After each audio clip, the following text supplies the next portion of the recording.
Hey, what's going on, guys? Welcome to another Final Fantasy Wave X's video, and we're going to be talking about the second part of the Dragon Quest Die units.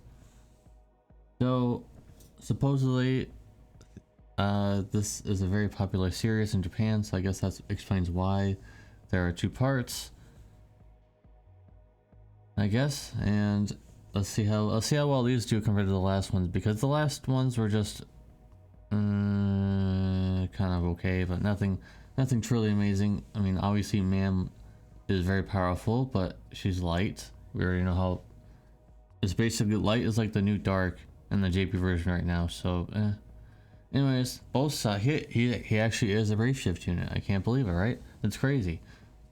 So both sides, 400% magic TDH, 300% TDH.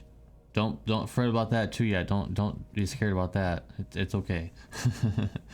500% chain cap, 250% level burst damage, 200% fairy, beast, human, stone, dragon, and demon killer buffs. Killers plus passives. 180%. Here's the killer buff. 180% human killer buff for himself, unfortunately, but still very powerful. And in the base form, 800 times mod cooldown for the base LB, and the LB is 85% defensive spirit break, 130% lightning imperil, and also 1,600 times one hit lightning other damage. So basically he's lightning Carl, but definitely a much higher modifier. So really strong. The cooldown is reasonable enough, and you can just get this off it, and that's pretty impressive. That's a huge modifier increase. That's a huge modifier increase.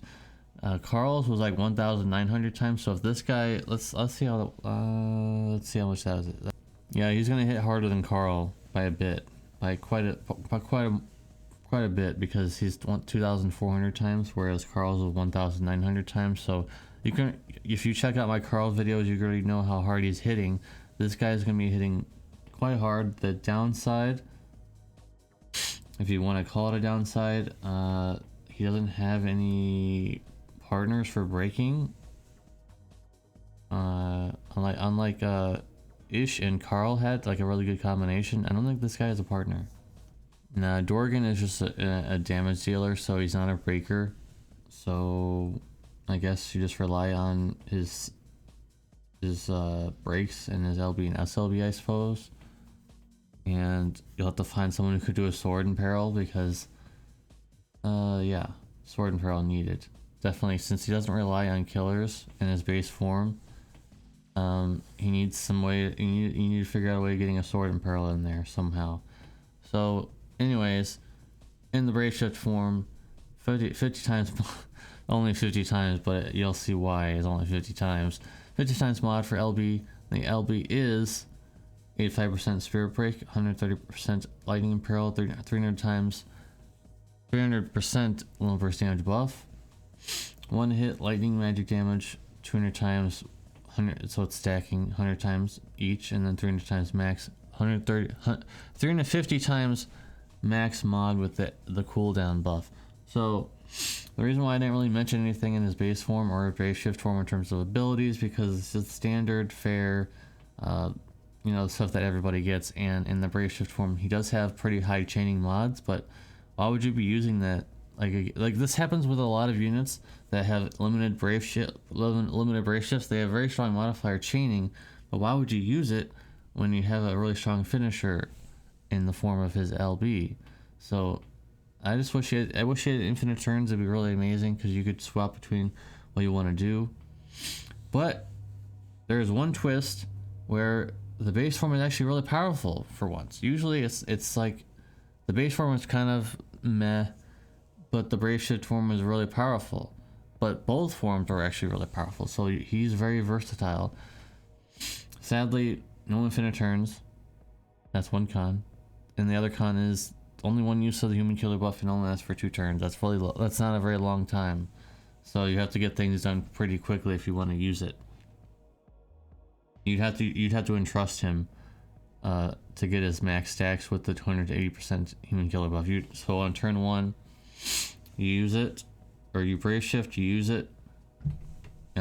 Hopefully he's like his LB's filled already, and on turn 2 you finish. On turn 3 and trust finish. You have to, otherwise you just lose out on that 1 turn of human killer buff.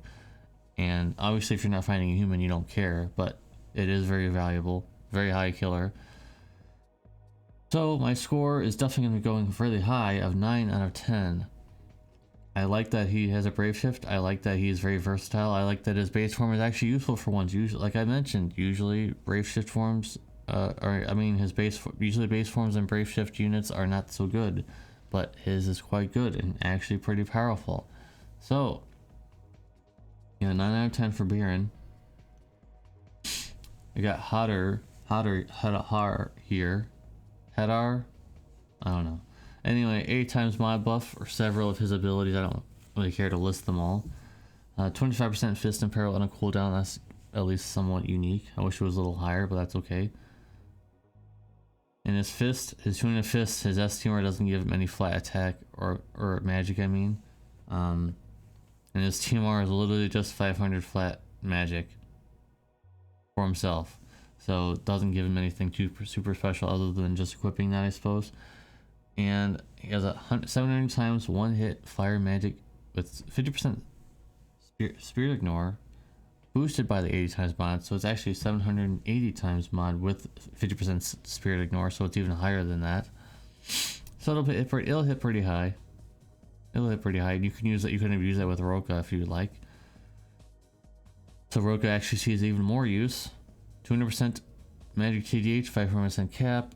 10% low burst damage, 200% human and stone fairy demon killers, and the LB, meh.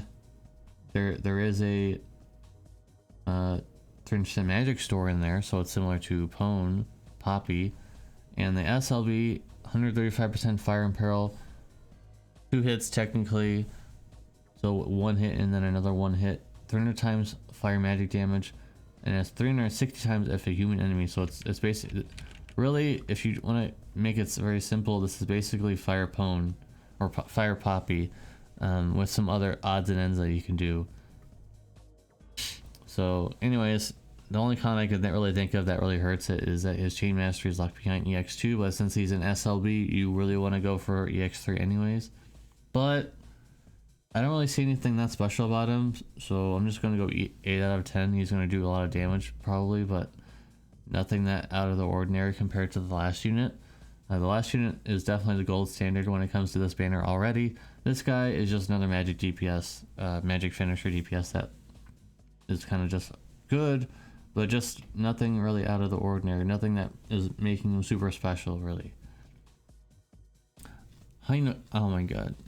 Trying to pronounce all these names early in the morning is not so special. Hyunckel. Sure.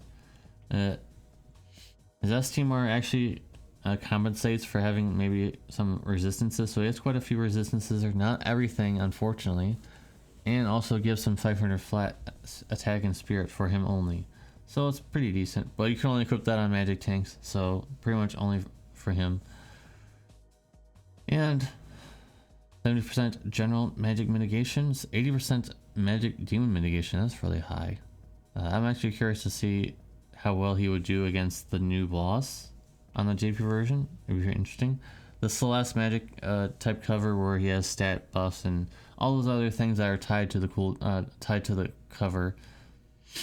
275% attack true shield build, 225% spirit true shield build, fine. 30% low first damage, 500% cap, and 75% general mitigation at the start of the battle if you equip his TMR or STMR. And the LB is actually pretty interesting because it actually is a stacking LB, so you can use it if you'd like. 27 hits, 87% attack magic break, 150% demon stone reaper killers, and like I mentioned, you can stack it one time and it's 260 times, so it's pretty decent. The LB seems really disappointing to me, at least. 87% attack and 89% magic break, 120% latent peril, 200% demon stone reaper killers, which are pretty high, but it's only a 280 times mod, 27 hit light physical damage. So The modifier is only 20 times higher in the SLB than the stacked LB. I mean, and it's not even 300 times, and there's no way to buff his modifiers at all, other than using Tyvis's STMR, or yeah, Tyvis is STMR. That's it. So, are you going to be putting Tyvis's STMR on a magic tank? No. Are you expecting this guy to do a lot of damage? No. I guess that's extreme. That's why he's a magic tank. The problem what I see is he has true shield build, but his STMR is two-handed. Yes, he's gonna benefit from variance, but he's gonna it's gonna be kind of hard to gear him, pretty much. And the SLB is the lower mod than most SLBs are, but I guess he's a magic tank, so he's not supposed to be doing much. 8.5. Yeah, that demon magic mitigation is pretty powerful, really powerful actually. And I like that his normal LB stacks damage, so I like that. So 8.5 for him. And lastly, the free unit. This guy's free, so keep that in mind. This guy's free, and his STMR is extremely restrictive. He can equip, or anyone can equip it, but basically everything in there is restricted. So only for him, 250 defense, 100% HP, and only physical tanks. And I mean, this really isn't that special, but 100% fire and wind resist ability that you can use for all allies, fine. And that's a 200 axe, so almost no one's going to want to use that anyways. And Tolian would like to use his own STMR, so don't even say that. Don't even say, oh, Tolian would like to use it. No, he'd like to use his own STMR, believe me. Any damage cover, so you can cover anything, but only one turn. 300% defense for everybody. Also 75% physical and 50% general mitigation on a cooldown, of course. 300% defense, true shield, 500% cap, 200% Lupus damage, 150% Reaper Beast, and also 200% Demon and Stone Killers. The LB, not really worth mentioning. The SLB, 120. Also, both of them have 120% Wind and Peril, 87% Magic, 89% Attack Break, 300 times Wind physical damage, defense scaling, 27 hits. Fine. I don't think there's any. I mean, I guess he could be used for Orin, but there's no defense break, so meh. And has no normal like cover ability that lasts for several turns. His only ability cover lasts for one turn, so you gotta keep using it over and over and over again. You basically are putting this guy in auto repeat, and I just don't know how you're gonna get his SLB off. His cooldown and also his normal cover only lasts for one turn. How are you supposed to be expected to be getting this guy's SLB off without sacrificing the entire thing if you're using this guy as your cover or tank? He is free, but I don't like that it only lasts for one turn. And also he has true shield build, but only in a 200 STMR.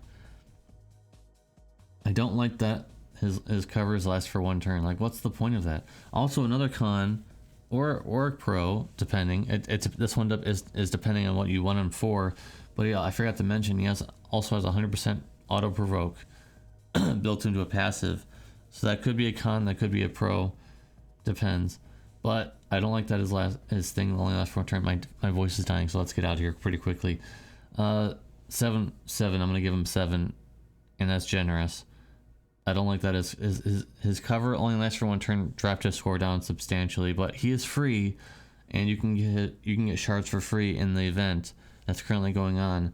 So I'm not knocking it too badly, but yeah, 7 out of 10 for him. Anyways, guys, thank you guys very much for watching. Appreciate you, and I hope to see you in the next video. Peace.